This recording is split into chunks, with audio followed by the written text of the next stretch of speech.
Alright, here we go. Evening.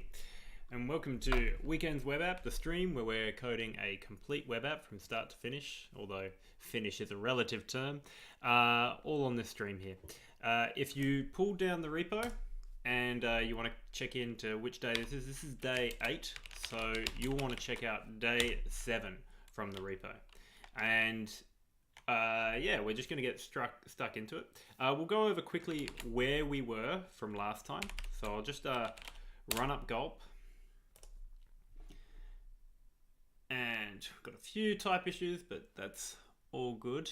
We can hopefully ignore that for now. So if we take a look at the code as it stands, we mostly didn't make any progress, but we did change the way the code was structured. So if we take a look at Redux, we'll see all of these route changes being expressed within that. So whenever we click into a new space, we'll see that happen, and we'll see that expressed through the system. And every time we load up a new page, you'll see it takes some time. It'll change the current path and change the loaded route name, and then when it finally gets that route, does all the preload stuff, we end up with the actual render taking place. So not much changed on the web app side, but on the code side is where the key things happened. I'll push that over to another window. Right.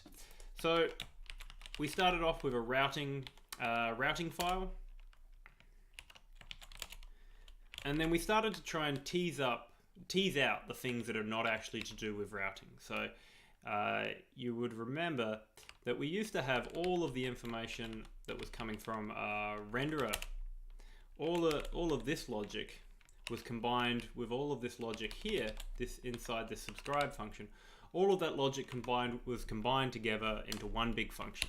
And while technically we haven't reduced any of the lines of code that we've had between either of these places, it has certainly reduced the amount of complexity in terms of what deals with what. So we have some clear lines of communication here where when the new route loads, when it initiates that route change, it finds the new route, and then using that information performs the preload, and then simply lets our store know that we have that route. Okay, and then our renderer works in tandem with this, listening out for when changes happen, and then rendering new views as they're required and getting rid of old ones as they are no longer required.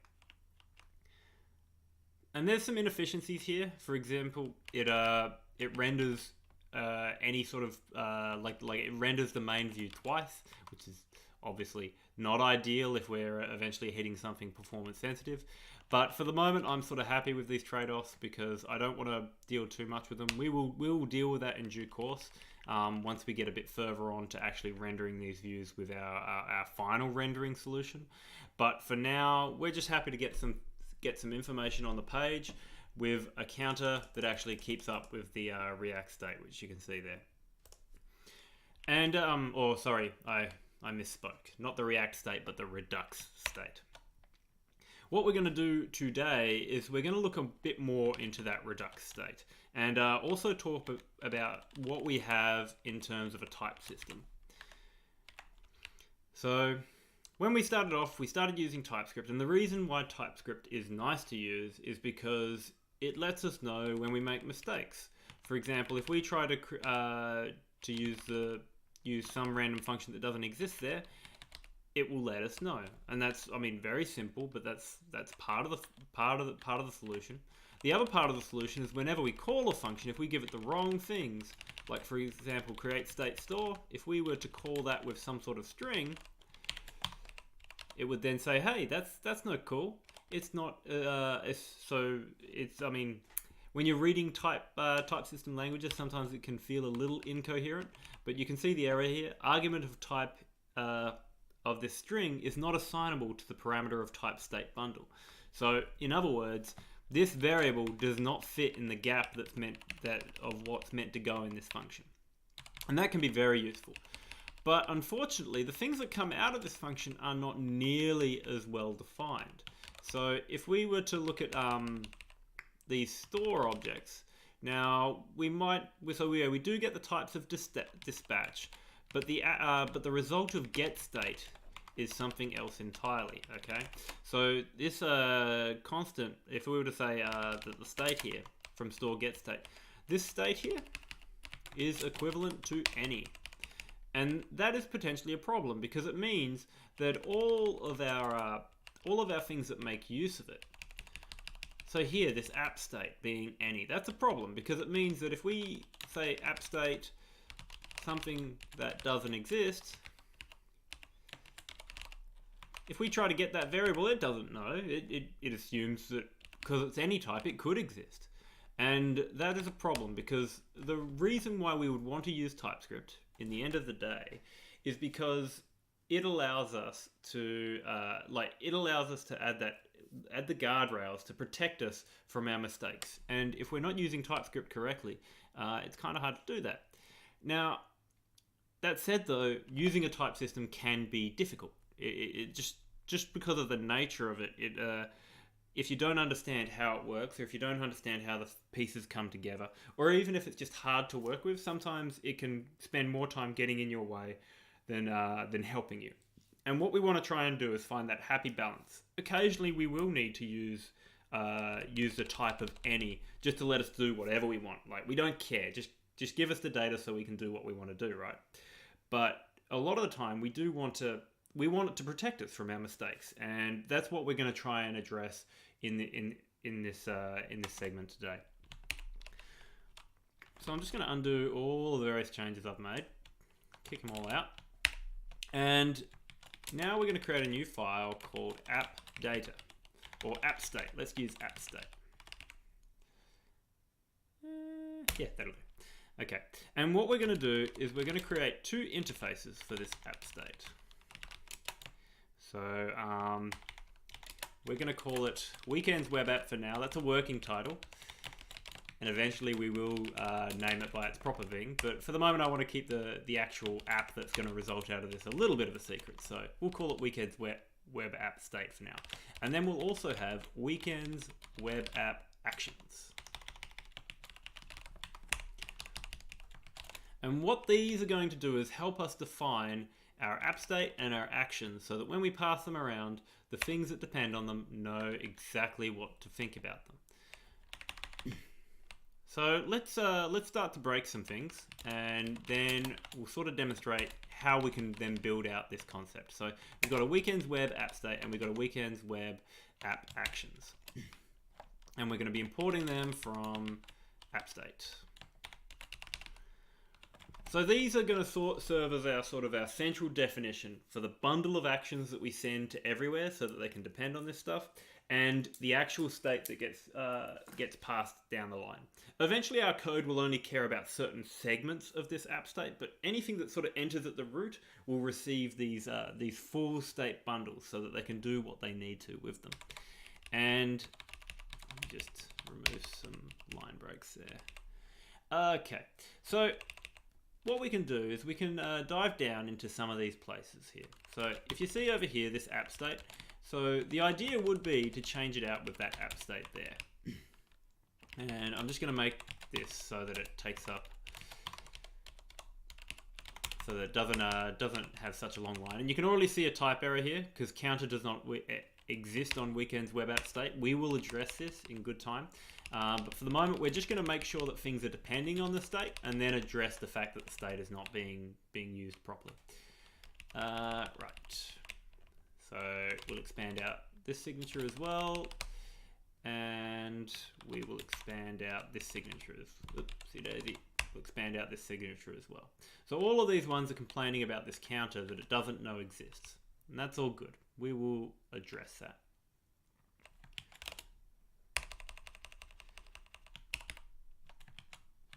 Okay. Go away, type errors. I don't care about you. All right.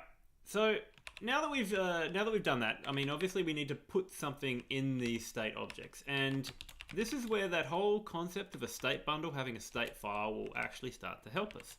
So if you remember, we had this concept of a state bundle right here. Okay. Well, that state bundle is also complemented with our router state, which is an exported interface.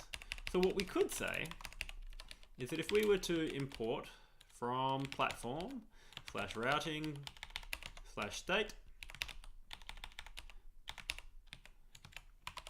And unfortunately, I have messed up a little bit. So we want to pull out the router state from there. And we know, based on the way that we constructed our state bundle, that it's going to have the name of routing here. So we know that the interface for web app state is this. Okay? But we also have one other aspect. We have our counter. So we can also get a hold of that if we just did that in the Redux state, because we'll eventually remove it. So I don't feel the need to remove it out of there, and it's sometimes I like to leave vestiges of things I don't like so that I can be reminded that I should really remove it in good time.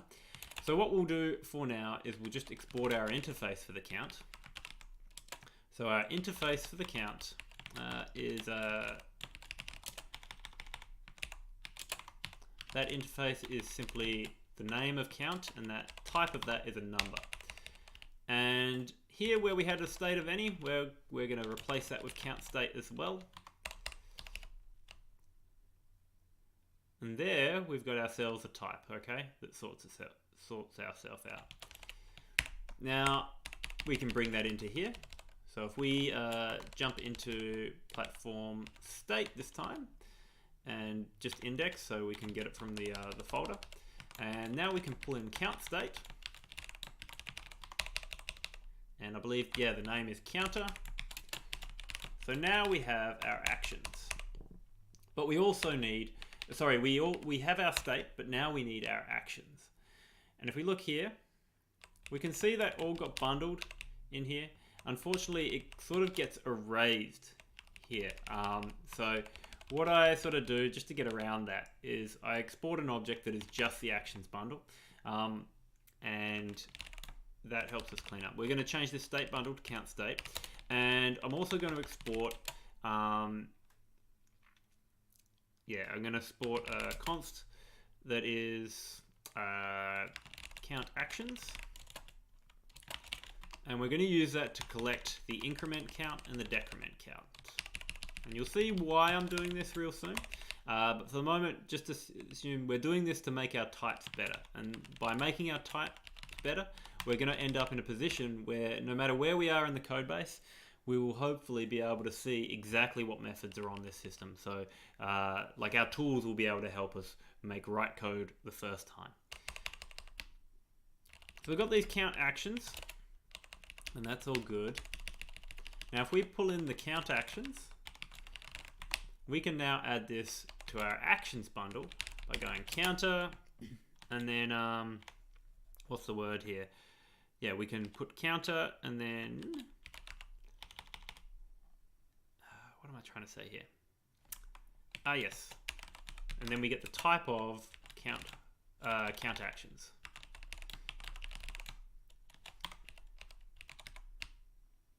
Oh, I don't need to do that. I can do that. There we go.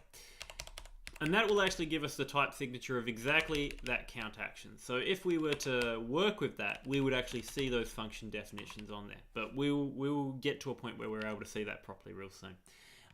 We want to do the same thing for our routing actions. So let's handle that. So if we go to state, so we've got the state actions here.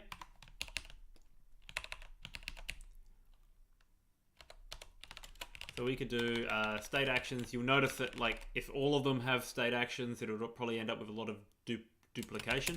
So how about we do state actions as router actions? And now we've got routing, type of router actions. And now we have our shape for our actions as well. And this is where we can start to sort of leverage this sort of thing. So if we get rid of that, all right.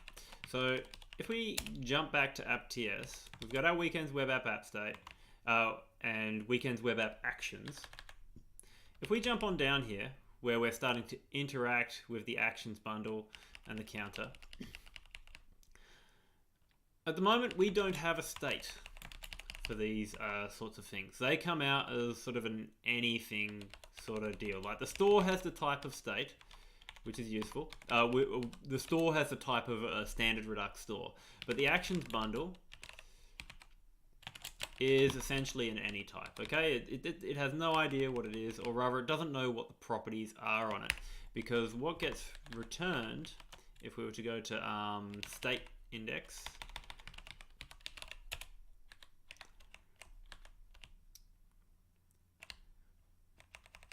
so the actions bundle, it just thinks of it as this, just an any that's got that can return anything, right? But that's not really what we're all about. What we want to do is when this comes out, we want to know that the store will always return weekend's web app state, and that the actions bundle is in the same shape as weekend's web app actions. And there is a way we can do this. So when we, if we jump to our utils folder, we've got this find function in here, and we just fed it the concept of any. Okay, well, I glanced over that because I didn't want to introduce the concept of type parameters. But type parameters is a very important piece of functionality in TypeScript. I'm just going to bring up the documentation here. So they're referred to as generics here. And the idea of generics is that we can reuse certain things. So this find function, this applies for any array of anything and is guaranteed to always return the same thing that the array was made out of. And there is an actual way that we can define that. So they have this concept called type arguments. And what this does is mean that based on what you call it with, it will figure out all of the other points and sort of fill in that place. So that T right there, that T ends up filling up the argument and this one here. And they all have to match. So say if you called this identity function here with a string, that would mean that this function would then become, just for argument's sake, I'll bring this in here. So this function, this identity function, when you called it with a string, so if you had somewhere where you called it with a string, like you went, let's go, identity, some string. Then if you wanted to think of a way of what these type parameters do, it starts off by going, all right, I've been supplied one of these. Or let's start off here. I've been supplied one of these. And now I need to make everything else match it. So you end up with a string and a string here. And this is extremely useful because it means it will defend against various things happening. Or rather, it'll make sure that your types propagate all the way down. So if we say had a variable here, which I'll very originally name variable, that variable we now know is string because we know that the identity function takes an argument and then returns something that is that argument. And potentially this isn't explaining this the whole way. And maybe what I'll do is I'll turn this find function into a generic to make this potentially a little bit clearer. So if we think about this function, we know that an array of something,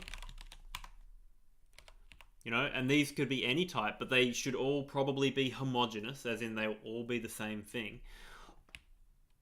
There'll be an array of these things and then a function that tests on that array. So we know for a fact that that function needs to work on an array, which is of a type of something, and then a number, because that's the way the test function works, right? And we can use that. We can say, all right, so with that test function, we know that it will return either Boolean, it will return a Boolean or true or false, right?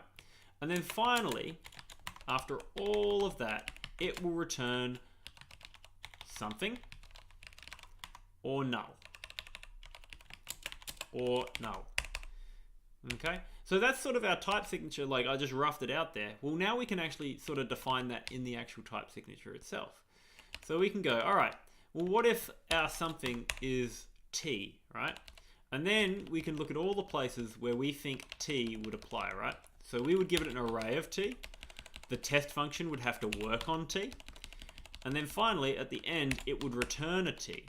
And unfortunately, probably a vestige of the nature of JavaScript code, but it doesn't actually require us to declare null like this. Although, for completeness sake, we could say, all right, it could either return a T which is like the type that we sent it, or null. So that's a way that we can make sure that the types make their way the entire way through the system. Because as it stood, whenever we use the find function, it would go in as an array of something like strings or numbers or whatever, but it would always come back out as an any type because of the nature of that type signature that we wrote. Now, what does this have to do with state? Well, at the moment, we put things into this system, into this create state store, but it doesn't come back out. It doesn't come back out. It's not useful to us, right? But what could we do to get around this? And actually, before I go any further, I'll just bring one thing up. So when we call a function, we can very explicitly set that type. You can see that here. But you can also use type argument inference. And here you can see we didn't need to use that type parameter of string because it already looked at that first one and go, all right, I know exactly what this is. This is a string, right? So if your function has it really clear that there's a particular type going in, and it can just infer, is the word, infer what the correct type is, it'll do it. But sometimes you need to give it a little help. And this is one of those occasions where like we could tie ourselves into knots to try and make the type system do what we want it to do. Or we could just do something dumb and stupid simple and just have that be the thing that comes out of it. So that's what we're going to do. So if we give this some type parameters like app state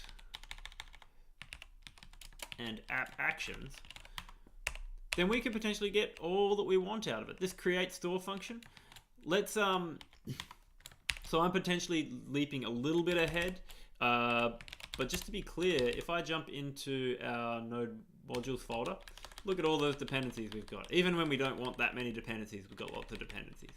Now if we jump into Redux and look at its type system, and more specifically the create store function, where is he? Okay. Store creator. Alright, we have these concepts of these various type parts of the type signature. And the big one that's important to us is this S here, this first S. That's the shape of the state. And I don't actually care about any of the other stuff. I really just want it to be sure that the state is going to be the type that we want it to be. So what we're going to do is we're going to feed it app state. And it expected 4 type arguments, got 1. Let me have a little reference to my notes because I have done this in another project, and I just want to make sure that I get my types right for this one. Where am I going?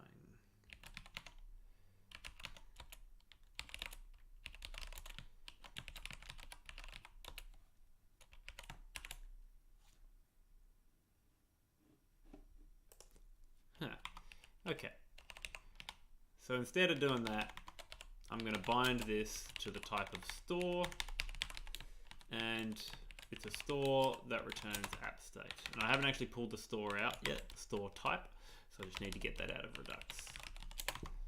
Okay, so we've gotten one piece of the puzzle done, but we have not done the actions bundle, and we do need to deal with that. And I don't really want to deal with that typing here. I just want to force the type to be a particular type down here at the bottom. So we'll go actions bundle as a particular type, and that type will be app actions. That's the way we can coerce it. Now it doesn't app actions. There we go. And because this actions bundle is probably implicitly any, and I have a feeling we should probably turn that off. So TypeScript has this functionality where it just assumes everything is an any type, and I don't really want that. So we're going to shut that off and see how bad our type system is, our type state is right now. Here we go. Okay, so now we've got lots of any's, implicit any's hitting us, and we're going to start to deal with these so that we don't end up with any problems going forward.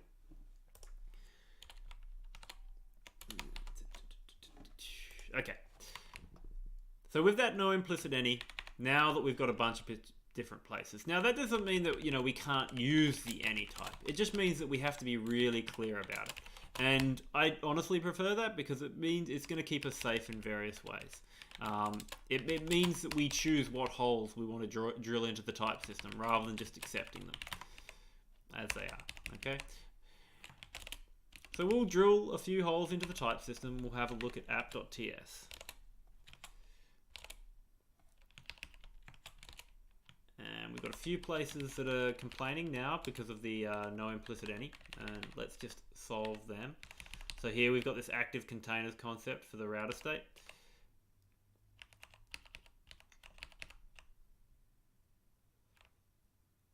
Do we even need that now? I don't think we need that. No, we don't even use it. So we can just get rid of that one. No harm, no foul.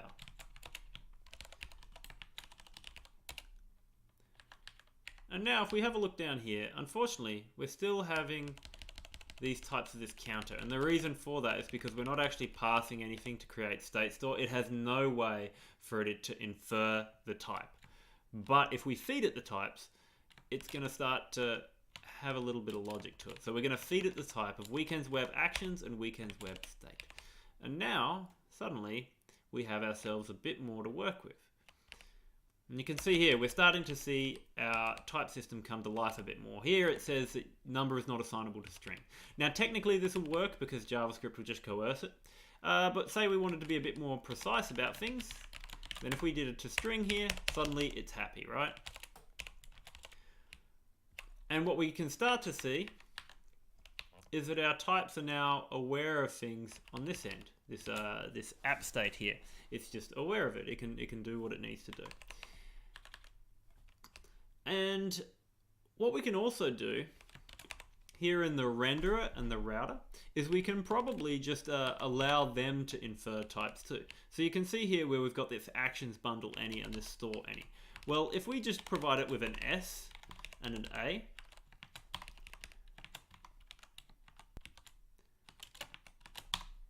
well then now it's happy, right? It knows what it's got. But I mean, this S and A is sort of an any type, so it can't really do much to know for sure what functions these have attached to them. So in order to properly do this, we would have to send it the right types. And maybe that's a better way to approach things. So if we initialize router, and then we've got store weekends, actually let's just do type of store. And then the other one is weekends web app actions.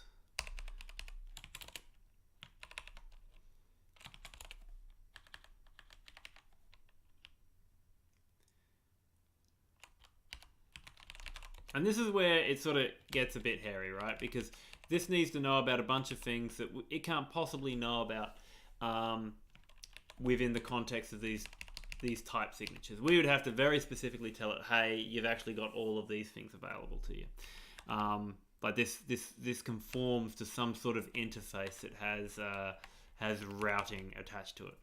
But I mean, maybe we could do something like that. So if we go a bit further into the concept of type parameters, and I'm partially doing this for reminding myself as well as everyone else, but you can see here this concept of extension, right? So that extension means we have to have an app bundle in here that has routing as part of it. Like that's sort of mandatory. Well, we can, I guess, do that. We can make sure that we have ourselves an app bundle that contains that X and then a store that will be able to provide the things that we need it to. In fact, we don't even use the store, which is kind of funny. So we're pretty much all good on that route, other than the fact that the store is here. But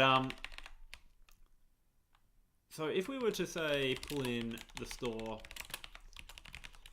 from Redux, and we were also going to pull in from our state model, we would pull in our router actions. I can't actually remember what the name of it is inside router state, so I'll just go check.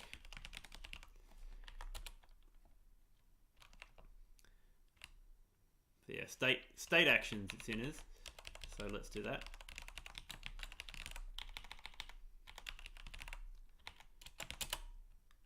state actions as router state actions. That'll do.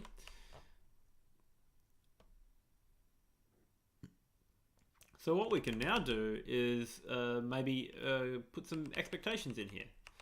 For example, we should say that the actions bundle has to contain, and in fact we could potentially do some interesting things with this as well in terms of extension, but maybe let's just keep it simple for now.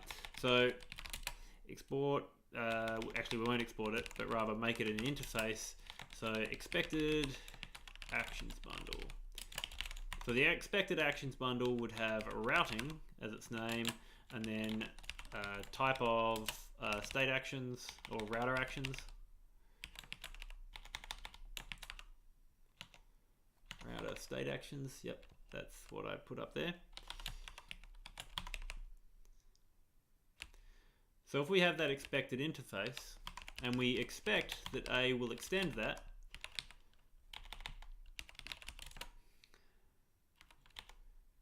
expected actions bundle,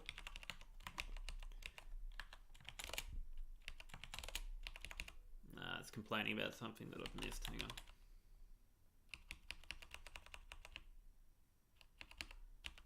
Really?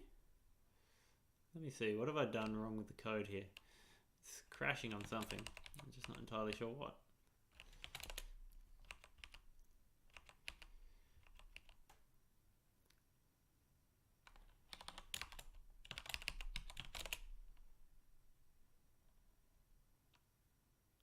This is a funny one. And again, this is the partial hassle with type systems, is you do have to go through these little aspects where you just have to take a moment and actually read properly. Let me throw a... still doesn't like it.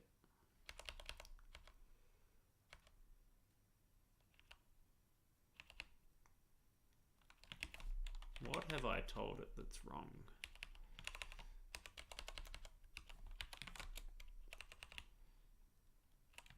Type parameter declaration expected 44. Oh, of course. That's what I'm doing wrong. Never mind. I didn't actually need that at all. Okay. Now it's all working. So you can see here, A extends expected actions bundle. So by doing that, we now have ourselves a we have the expectation this appstate.routing.currentpath, well, that isn't there. But what we do have is the expectation that our how are we going to say this? We have the expectation that our actions bundle will have routing. So you can see here, if we try to go for something that doesn't have route, you can see this autocomplete is already telling us, okay, these are the things that I expect it to have.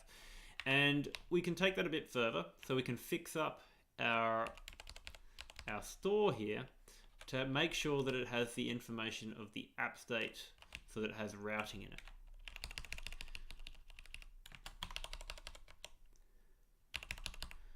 So here it's like the interface expected state bundle or expected store state is routing, and then router state coming from in here. And you know, I'm doing this for rigorous rigorous for being rigorous. And yeah, just in the comments there. So the difference between this is it's expecting me to do something like this. That don't work, right? Unless you do that. So it's just, honestly, I had a bit of a brain fart there. So we didn't need to put in those angle brackets, and that what messed us up. Anyway, going back to the expected store state, we know that this should contain the router state. And now we know that S extends store expected store state. And now all our types are good and happy, because this app state here, don't know how well my tooling is going to show up, but app state, yep, you can see it's got routing in it, and it's definitely got current path or loaded path. So all of those types are now playing the game. Now potentially this would have helped us if we've written it beforehand, but I mean, as it stands, it's, you know, potentially helpful. If someone goes in here and rewrites it and forgets what path, like how it is, like, I mean, if they make a mistake, you've got the errors, they'll come up, it'll let you know you've made a mistake, right? So now we've got types flowing into that system, and we used it using, we achieved it using generics. Now, the interesting thing about that is potentially it doesn't matter on the other end. We could have a look and see if we could get rid of the type parameters and just infer them now that we've sort of more rigorously defined how those look. So let's nix all of these and see just what happens. And apparently it's happy with it. Okay, it might not be happy with it if something else went in there, like some sort of store that doesn't have that defined shape. But as it stands, because these shapes are definitely fitting, then it works, right? So if we were to jump over to AppState, and we were to remove the routing component from here, now we've got a problem, right? Because we know that we don't have that, and it's not assignable to the parameter of store expected store state because it doesn't have the part of the shape that it needs. And admittedly, this is sort of a niche thing, but if we're going to use these types, we've got to make them work for us, right? So this gives us a chance to do just that, to make them work for us throughout the whole app. Now we can apply this to the renderer as well. So again, we've got some expectations in here, okay? So we know that we need to see routing in here. Okay, it depends on routing existing in that state. And it also depends on the store, I guess, it depends on the store supplying that. And does it actually use the actions bundle? Yes, it does. You can see that here, okay? So it depends on pretty much the same things that that routing depends on, okay? And maybe we can just go and grab those and then hook it all together. So it's going to look a lot like what we have in router state.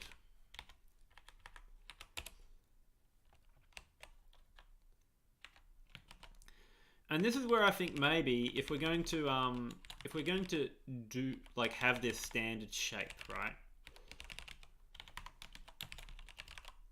What am I doing? Yeah, what am I doing? I'm going to routing.index.ts. That's what I'm doing. Okay, so this expected actions bundle and this is expected store state. Maybe if these things are going to be getting around a fair bit, then maybe we need to figure out a better way to get them out than having to rewrite this. Because I don't really want to have to rewrite that here. It feels a bit dumb to me, right? So maybe we should do something a bit more intelligent than that. So maybe that gives us one more thing that we can export from state, and then we can make use of that in a range of places. Because we're already defining the name of routing/state. We're creating that name right there. Okay, so maybe we don't want to put it in state bundle, but we do want to create some sort of concept of state actions, or like the bundle component, what it does in actions and what it does in what's it called? Is component whenever it's imported into a state. Yeah, so the state and the bundle. So let's say we export an interface. We just have this common naming scheme that we use for all of that. So we're always going to export something called state bundle every single time. And then we're also going to export an interface that defines state shape. And that state shape is going to be a routing router state. And then we export interface for actions shape. And that's again routers, but this time it's a type of state actions. And I didn't put the square brackets in there, so I didn't end up in trouble. So if we have that concept there, and we're going to jump into routing index.ts, and now instead of doing this, we're going to nix these. And here, instead, we're going to grab ourselves... in fact, what I'll do is I'll give these some definitive names. So,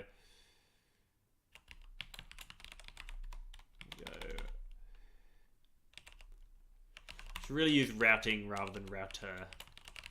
Gotta just pick one, hey? So we'll make it routing rather than router. And we'll go routing action shape and routing state shape.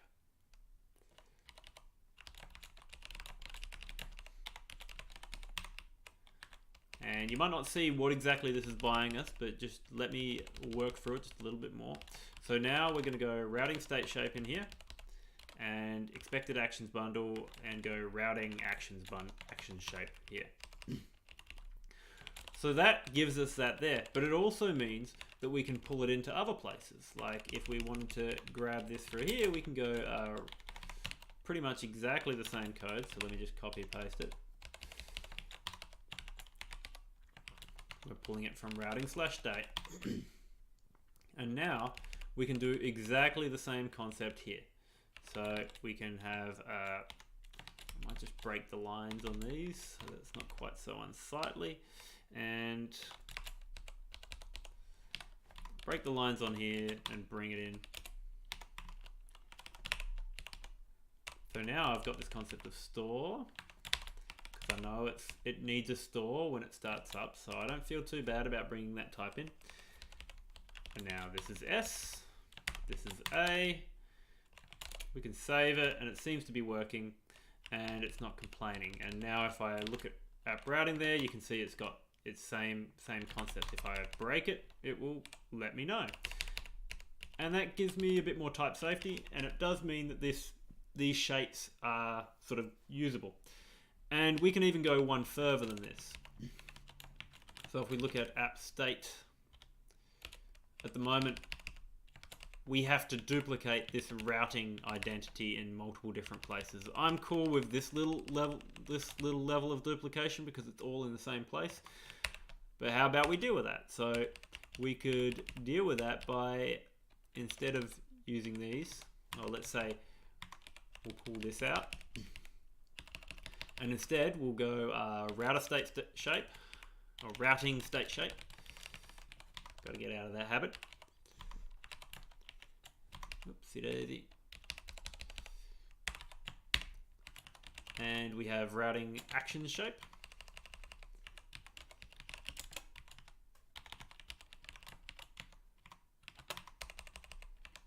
And we can extend routing action shape. And now we don't even have to have that level of duplication. So again, we're still importing all these things, but we're pulling them all together in such a way that we can probably collect it. Now, we could possibly do something even more complex with types, but like this works for me. I don't have to create so many state objects that I need to think about this that often. And if it does become a problem, we'll address it down the track. Since we've gone halfway there, let's deal with it a little bit further by also bringing in the counter state in the same way. Because even though we will be getting rid of it in due course, we may as well properly type it. So we're looking for this same concept here. Yeah, right under this counter state bundle, we'll have a counter state shape and a routing state shape. So we can get that by changing out that wrong. All right, routing counter. Change that, and then we've got counter, and that comes from counter state.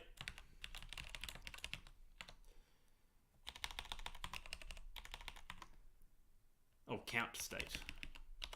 Yet another inconsistency that we will have to deal with. All right, counter, and then here we've got type of count actions.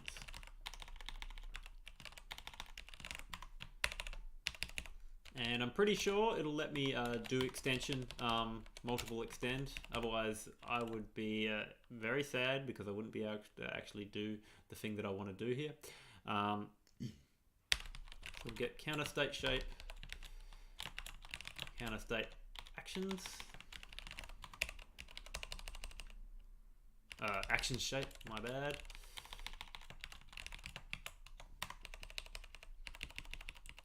And now instead of doing that, and instead of even doing this, what we're going to do, flatten this out,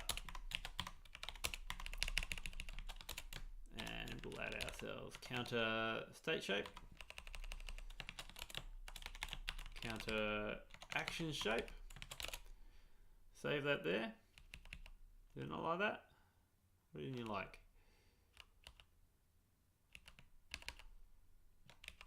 It's giving me some errors. I'm not sure what the errors are for though. Ah, it's because I haven't saved yet. So the TypeScript server is kept up, but not the file that I'm actually editing. So now everything's all good. Okay, so now that gives us the same flexibility of types here, or rather the same availability of types. And you can see here, if I go into state dot, you can see it's got routing, so it's got the count state, you can see here the counter state shape or the routing state shape. So it's got counter here, and then count, which it knows is a number. And you can see also if I go into routing and look at loaded route name, you can see again we've got key string, we've got the string, we know all the types of what's going on here. So it gives us that that visibility. And even more, while we're in the middle of using these various actions bundles and whatnot, we can look at counter and we can see exactly what type is meant to be going into these things. Here, the decrement count seems a bit odd, right? It's accepting a string. Well, maybe we can check out why that is. Oh no, it's not accepting a string, it's what it returns. It's returning that in the action, and that is true. But also, let's jump over to actions bundle dot routing, and we can see our different functions here. So we've got the change current path, which accepts a path of string, and then returns the action. And then we've got change loaded route, which again, it returns that loaded route, and then it accepts a route name and route parameters. So with these types, it allows us sort of do a lot of work without having to depend on actually running the code to find out. And this is where the guardrails are really handy, because I mean, yes, we have automatic hot reloading and there's all sorts of cool tricks that we can do to make it so that we're editing in real time. And hell, we can even, play directly with half of this stuff, just jump around state, test things and all that sort of thing. But nonetheless, when it comes down to it, you still need to write code. And if you have things that are helping you write better code, you run into trouble less. Now with that, we haven't really gotten a whole lot done and not even necessarily improved the understandability of our code. We've certainly added some guardrails and sort of established a sort of, what shall we call it? We've established a standard way that we intend to handle all of our in-memory state. Because pretty much everything will follow this same route where you'll have this state file, or at least at the root, which defines all of the different reducers, the actions, and then provides them in some sort of a bundle. And we'll make this bundle format potentially a bit better down the track. This is one of those cases where I don't want to over-engineer. Potentially we'll have somewhere that's sort of missing when we start to do this, and I'll try to address that. But for now, let's just accept it for what it is, and we'll roll from there. But yeah, this concept of having all of these different things in this routing state, this is pretty much going to serve us well into the future, I would hope. Now, in terms of the routing index file, it's still a bit of a mess, right? There's these concepts that are potentially don't make sense here. Like these errors, I mean, should they be here? I feel like they shouldn't. And maybe we should collect our exceptions somewhere. What else am I thinking about? So this concept, there's this different concept of setup versus the actual router work. Maybe that's something that should be thought of, like the concept of router setup versus router usage. That's maybe something that we should work with. We've got this matching. We've already separated out these matches, but again, I'm not super concerned, I guess, with we're at this point where, yes, we could improve it, but we don't necessarily need to rush into it, because I don't know what the ideal situation is. If this code eventually ends up sort of like standardizing and not changing that much, then maybe we're fine. It depends on what ends up being used by the various things that are going to use this code. And right now, we're probably pulling too much here, right? Too many different things for too many different purposes, all from the one place. Like add route, this route stack type, and the initialize router, that's all good. So yeah, we're in this place where we're just trying to find out where all the different boundaries of our code are, and that's going to change as we start to get into things, get into things in proper. So I do wonder where we're going to go from here, and in fact, rather than writing some more code, let's have a look at our list. Right, we have application state. I won't call it done, we'll call it ready. Yeah? Ready for us to use in some way, shape, or form. We also have routing. That is ready. Okay? We don't have loading transitions, but it's unnecessary for now, because we don't actually have any design to implement just yet. Not in front of us anyway. So that leaves us with a sort of a question for what is next. We're not actually rendering anything the way we would use it. We will eventually use a library called React to do the lion's share of our rendering. So that's certainly a thing that we could get into. But I'm honestly a little more interested in potentially diving into making a bit more with regards to state. I mean, my approach to most app development is that if you can get the underlying data correct, everything else is just gravy, right? Like in terms of how you develop and how you move through growing your system over time. If your fundamental data structures are good, the behavior that falls out of it should ideally be fairly easy to reason about, to work with, to change, and so on. If your data structures grow out and they're all they're terribly thought out, or the data structures they're just hard to work with or whatever, it tends to bode poorly for the rest of the project. I mean, this is why I like type systems, and this is why I like having databases that have schemas and all of that sort of thing. Because even though a lot of the common wisdom is such that they slow you down, by having structure around your data, it frees you up to think about behavior in a more rigorous way, and it means that there are certain things that you don't have to worry about. There are constraints that you can work with. So yeah, I think what we'll do is we'll travel into the world of local database and local storage. Local storage first, because we'll probably get that done and dusted in a session. Local database is the one that has a fair bit more involved in it. Since we're rolling near the tail end of this stream, I don't feel the need to waffle on if there's nothing necessarily to cover. So if there are any questions, please feel free to lay them down. I'll have a quick check on Twitter as well. I may as well commit everything I've done while I'm waiting as well.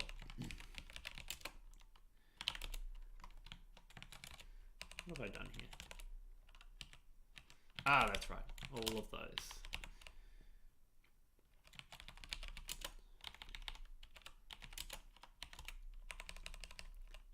So we've got our app state file, and we've just been updating all of these types to get them a bit better set up for carrying on into the future.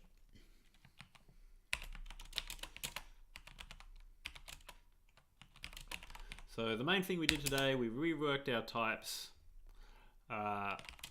for our state and actions.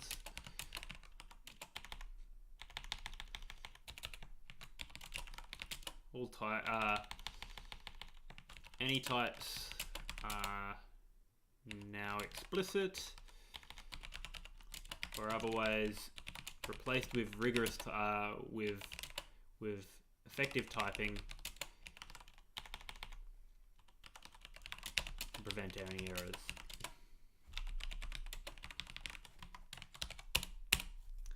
Okie dokie. Well, that pretty much covers it for today. There are no questions, so I think I will wrap up. Thanks for watching. We will be back on Friday at 8 PM Australian Eastern Standard Time, where we will be launching into our local storage system. And then if we cover that over real quick, we'll get into local database as well. All right, thanks for watching.